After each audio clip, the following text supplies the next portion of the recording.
Good morning, everyone. This is going to be the first podcast of the year. We've got a two-game slate, um, beginning with Florida, Miami, and Arizona, Hawaii. The Florida-Miami game is at a neutral site, so um, there's no home field advantage there. It's a big rivalry game that hasn't been played in a couple years, so I think it's going to be a close one. Manny Diaz taking over for Miami, head coach, and Florida um, with Dan Mullen. Really boring offense, if you ask me. Miami gets a new offensive coordinator, Dan Enos. He likes to involve the tight end quite a bit, and going to have a freshman, Jaron Williams, starting at quarterback. Uh, the over-under is 47. It's down 3 points from when it opened, so a lot of people are betting that under, which I think it's going to be 2 touchdowns under that under. It's going to be an ugly game. The offensive lines on both sides are pretty terrible. So if we look at the relevant DFS plays there, Florida, the QB Felipe Franks, he's pretty decent. He's a dual threat guy, not like a Michael Vick type at QB, but more of a Cam Newton, I'd say. He's efficiently mobile. He's very bad under pressure. I saw a stat this week where he's about 26% when he has pressure in his face. That's his completion percentage. So he could be pretty terrible if Miami brings the heat. Florida's offensive line is really young, so he could come out and be horrible. Just don't know. And with the new Miami coach, you just don't know what they're going to do. Same defensive coordinator from last year, or different. He hired a new defensive coordinator, but it's basically the same defense that Miami ran last year. It's one of his disciples that came over from Louisiana Tech. So basically the same defense. It's going to be weird fronts. A lot of guys standing up at the line. Don't know where anybody's coming from. The Florida center is a new guy, so I think that's going to be pretty dicey and a big part of the game. The running backs we're looking at here on the Florida side. Michael P. Ryan is probably going to be the workhorse back. Last year they had another guy in front of him, and they kind of rotated a little bit more. I think it's going to be a tighter rotation this year. In my projections, I have P. Ryan getting about 18 carries. So, I think that's pretty good. If you're looking for a workhorse guy, he could fall into the end zone one time and get that value there. Let's see. Let me pull up these running back projections here. Florida. There we go. Let's see. Yep, Michael P. Ryan. The second guy in the pecking order there would be Malik Davis. He'd probably get around 6 carries or so. One of the more interesting guys there is Kadarius Toney. He actually runs in the slot, so he can get you some receptions there, especially on the DK side. That could be really interesting. If he gets 5 catches, out of that slot, he can hit value pretty quick at 3,300. He's a really good athlete, and especially if they bring the pressure like I think they do, Felipe Franks will be looking to get the ball out quick, and he'll be a really good option there in the slot. I think he's one of the value plays for Saturday for sure, $3,300. on FanDuel, he's 6,200, and it's not PPR, so you know, it's a little less likely he'll hit that value for you. Let's see. I pulled him up here on FanDuel.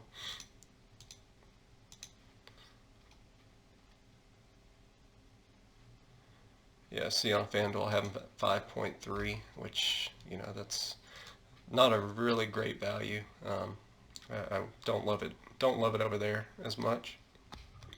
And let's see. Let me pull up wide receivers here. Okay. Shoot. Okay.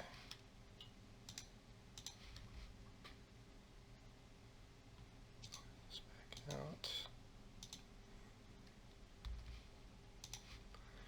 Okay. But with everybody on Hawaii and Arizona, it's good to look for some value here in this game. You know, with not a lot of scoring projected here, you know, it might be good to find some value there and put it in.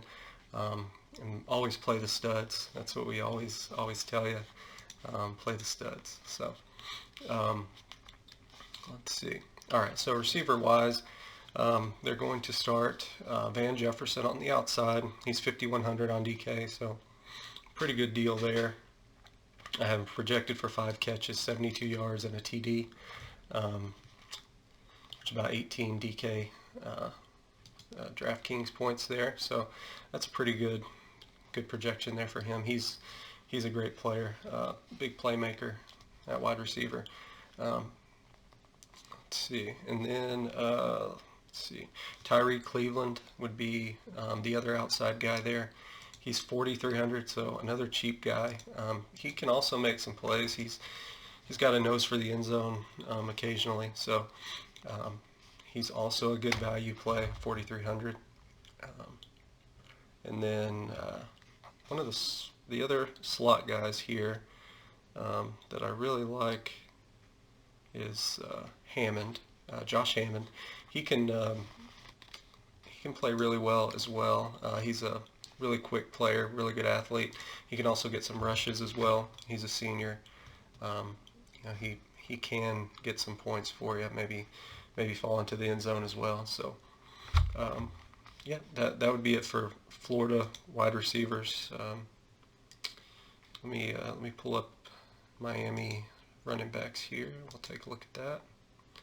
Let me talk about Jarren Williams first. You know, he's a redshirt freshman, so he's had a full year in the program. You know, he's a dual threat guy, really quick, more of what you'd see in like a Michael Vick type quarterback. He's supposedly really accurate, has a really good arm.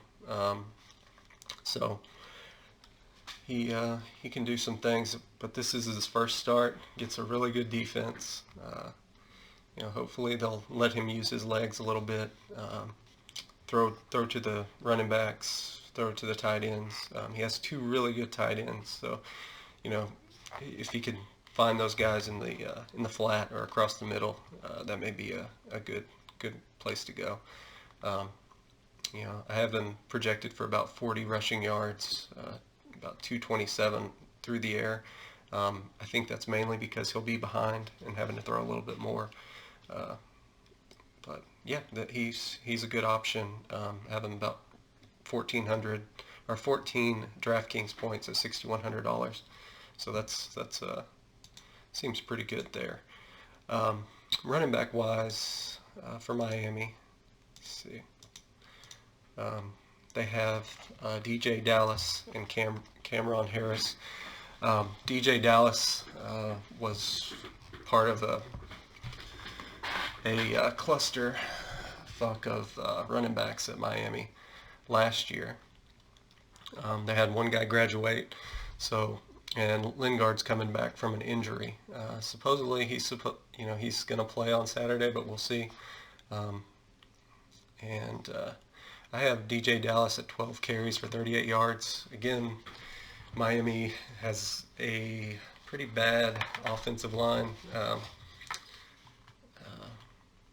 and Florida's defensive line is really great. So, it's a bad matchup on both sides. Florida's offensive line, their recruits, I think I read that they averaged 3 stars. And they're all pretty much new guys. I think 4 are fresh faces on that offensive line, and same with Miami. It's really similar. So yeah, you can kind of project DJ Dallas to be the #1 back. He's 5,800 on DK, 7,900 on FD. I like him on DK a lot more if you're gonna play him, but he's kind of part of a 3-headed system there. But really two if Lingard doesn't play. But Lingard's supposed to play, and he was a 5-star recruit. He's just working his way back from a knee injury from last year. Cameron Harris is a really good back, but again, that offensive line is just terrible. It could be that we see them get a lot more receptions this year, but you can't project anything there. Wide receiver wise for Miami, so there's going to be a big matchup between Jeff Thomas and C.J. Henderson for Florida. Jeff Thomas has NFL talent. C.J. Henderson for Florida is probably going to be a top, maybe a first-round draft pick as well. So, that matchup is pretty tough for Jeff Thomas. C.J. Henderson allowed less than 50% completion percentage to whoever he was covering last year, and allowed 0 touchdowns. So, you're kind of taking a chance there. Let's see. The second guy I want to look at is KJ Osborne. He's a senior graduate transfer from Buffalo. He's a big play guy. I have him projected now for 2 receptions for 66 yards and a touchdown. He's really quick. He was really good for Buffalo last year. He had a really good quarterback there that was wildly inaccurate. So, I have him projected right now for 14.6 DraftKings points at 5K. So, that's a good deal. He's 7,200 on FanDuel. A little bit higher there, but you just need one big play for him to make value, and I think he might get it. You got some relatively younger guys in Florida's secondary and on the back end, so their safeties. They had one safety suspended, or one safety injured actually. So just don't know what you're going to get on that backside, and with KJ Osborne's speed, he can get over the top. So I like him a lot. Another guy to look out for is Mike Harley. He's going to be starting in the slot. He's going to get some playing time there. So he's only, his high game last year, he had 3 receptions. So you're kind of pushing it when you're hoping for anything more than that. But he's got some talent. So you can throw him in some GPPs if you really like him. And the other 2 guys when you look at here are the tight ends. Starting with Will Mallory, he's been really good during the spring and during practices leading up to the game. So he's got NFL talent too. I have him projected for 6 catches for 48 yards. So at 3,300, that is a hell of a deal. He's a big guy, and they're going to be trying to get the ball out, get the quarterback some confidence early. So I see him as a really good play on both FanDuel and DK, and he's a big red zone target too. So maybe they can get him the ball there as well. Brevin Jordan's the other guy. He's also got NFL talent. He blocks a little bit more and plays in line. So he's not as big as a priority as Mallory would be, but he's 3,700 and 6K on FD. So I prefer Mallory, but if you like Jordan, you can play him in some GPPs as well. yeah, that's about it on Miami. I don't want to spend too much time on that game because it kind of sucks, you know, and Powering off. I just don't love it. So let's move on to Arizona and Hawaii. The total there is sitting at a nice round 74. Um, Arizona's favored by 11, so it's that game's going to be pretty wide open. Arizona is really fast on offense. Their pace is crazy. Hawaii's pace is crazy. Arizona has two of the fastest players in college football, in Khalil Tate at quarterback and J.J. Taylor at running back.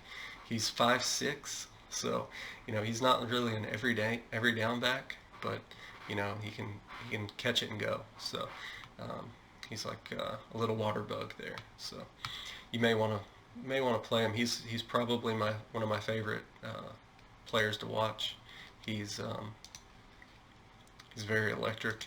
Last year, let me pull up Hawaii's stats here. Let's see. Hawaii. Okay. All right. So last year, Hawaii allowed 36.3 DK points to running backs per game. So that's pretty substantial. They return a lot on defense and offense. I think they're number one. They return 20 starters on both sides of the ball. That's Hawaii. So they could be a little bit more improved this year, but that offense is so fast. It's hard to get set and get ready to go and know what's coming for you. I have projected for 34.4 DraftKings points, so that's a pretty substantial number. He's 7,700 on DK, most expensive running back there. So you are paying up, but I think he's really worth it. He's the workhorse guy on that in that backfield. He can catch the ball as well. So yeah, he's really one of the guys I'm going to prioritize in my lineups, especially my main lineup. I really like him there. The second guy for Arizona is Gary Brightwell. He's a bigger back. Can't get much smaller than 5'6", so he's much bigger than J.J. Taylor. He can run the football, and at 3,600 you could do much worse than that.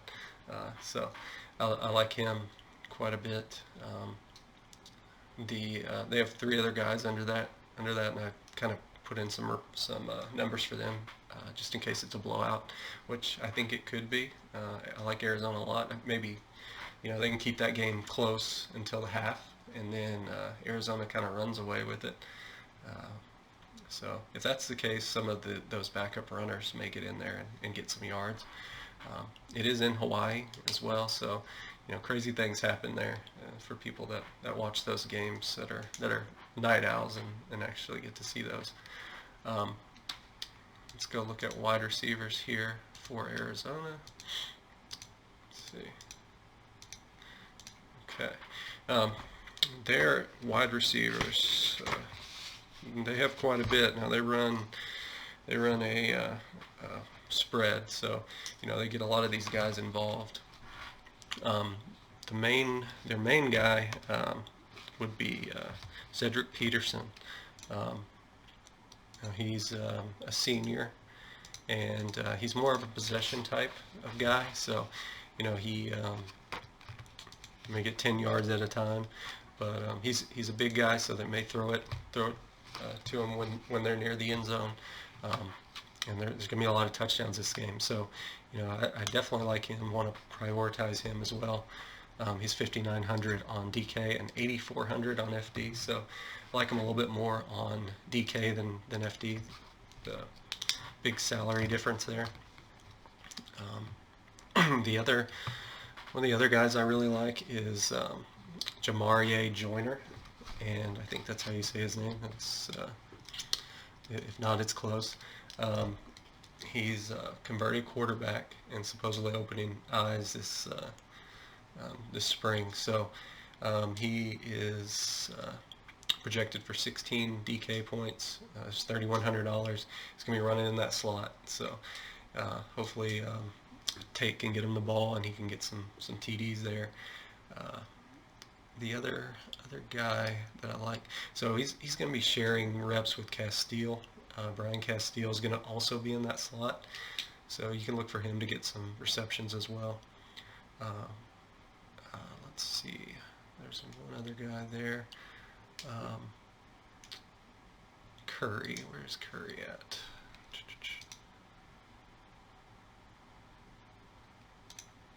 I'm blind.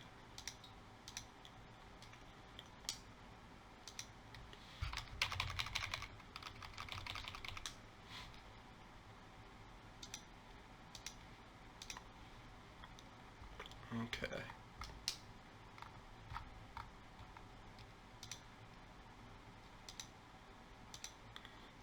I don't know where he went, but Booby Curry's the other guy I like. He's a true freshman, but he's really quick, and supposedly he's a big play guy according to practice reports.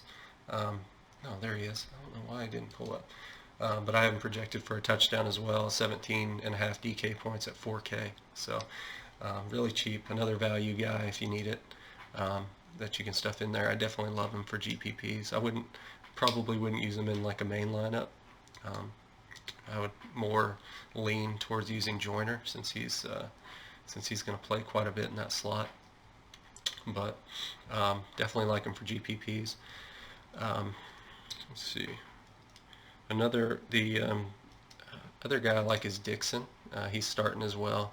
Let's see. He is Drew Dixon. He's 3,200 and 4K on FD. So, you know, that seems like a pretty good deal on both sides, especially if he gets a touchdown. There's going to be a lot of touchdowns this game. So, you know, you'd love to look at those wide receivers. Tate has come out and said, you know, he wants to throw the ball more. So, and he's not injured this year. Last year he was banged up quite a bit and had some issues. So definitely look at the wide receivers on that side. Arizona is a really good on offense. So, and Hawaii allowed I think 47 points per game on the defensive side to wide receivers. So, you know, that's crazy high. That's a lot of DK points there for the taking. So, to look at that, let's pull up Hawaii's offense. Also, let me look at Tate as well while I'm here. Khalil Tate, I have him as the highest scoring guy on the slate. So he's 9K on DK, most expensive quarterback, I believe. Let me see. How much is McDonald? He is 88. Yeah, so most expensive guy on DK. You know, he's a little bit less on FD, so may want to prioritize him over McDonald over there. He does have, you know, dual threat ability. He's really quick, one of the fastest guys in college football. He does have a little ability to make people miss. So, yeah, I love him. He can get near 50 yards rushing or so, maybe a rushing touchdown as well. So he looks great. Cole McDonald, also a good option. He beat up on a lot of terrible teams last year. He was really good, and he was also injured last year. Played through a lot of injuries. So, you know, with him being fresh this year, he could go off. That Arizona defense, it's Arizona that's given up 47 points, DK points per game last year to wide receivers. So, you know, that's quite a bit. You know, he can have a field day at home. So, you know, he could possibly outscore Tate. You just never know. At 8,800, that's a pretty damn good deal there. And 10-7 on FD, a little bit more expensive, but, you know, for a game with a lot of points, he he could go off there as well. Running back wise for Hawaii, just don't play him. I mean, really they scored about I think they had about 6 DK points per game. Let me see if I can pull that up.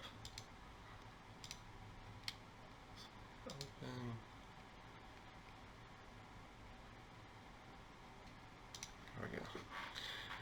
I think they had about 6 DK points per game on offense. Let's see why. From the running back spot. Okay, so I drill it down to running back here. Yeah, so Faruda averaged 6 DK points per game last year, Holly 5.6, and Reed 1.7. So they averaged about 13 DK points per game on the running back side. Holly really came on at the end of last year. Was really good in the bowl game. So maybe he gets some good run this game. Faruda's the bigger guy, so he may get the goal line carries. It's really hard to project who's going to get what there. Really tough. I really don't love any of those guys. If you're playing one, I would play Holly in GPPs.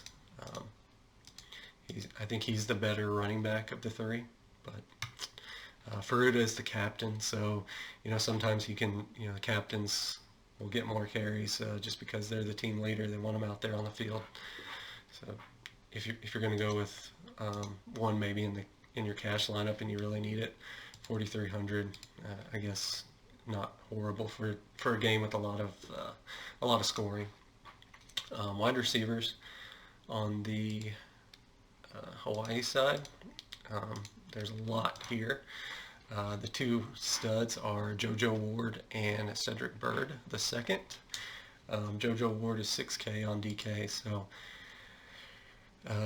you're paying up a little bit, but him and Byrd are both big play guys, so they can take a little hitch and turn it upfield and get up the field pretty quick there. I really like those two guys. Definitely the two studs on that team if you're targeting two big guys. A guy I really like on FD is Melquise Stovall. He's a big play guy, going to be returning kicks for Hawaii as well. So definitely love that. They give up 47 points per game to wide receivers, so definitely like him a lot. Jason Matthew Sharsh is a possession receiver. He's going to be playing some. He's a team captain as well, so he's okay if you're looking for just a solid guy. He's 4,700 on DK, so he's not super cheap. Let's see. The other guy I liked is Jared Smart. He's 3K and going to be starting on the outside. He's 5K on FD, so pretty cheap over there too. Definitely like him, especially in a cash lineup. He's 3K. He's probably going to be pretty popular. He can just make 3 catches and be at value there, 3 or 4 catches, especially if he falls into the end zone for a game that has a lot of points. Definitely a good guy to look at there. And let's see, James Phillips. If he gets in the game, he has had a nose for the end zone in practices so far. He's running second string a lot with Cordero, who's the backup quarterback who came in and played a little bit last year. So definitely a good option there. Two young guys that have stood out so far in practice are Mikael Healy and what's the other guy's name? Nick Mardner. They're both Healy's 4,100, Mardner's 3K. So both, deep GPP guys you can throw in there. Lincoln Victor is a slot guy, converted quarterback. He can be a GPP play as well. So I definitely like those guys for Hawaii. And like I said, that total is at 70. Let's see, where are we?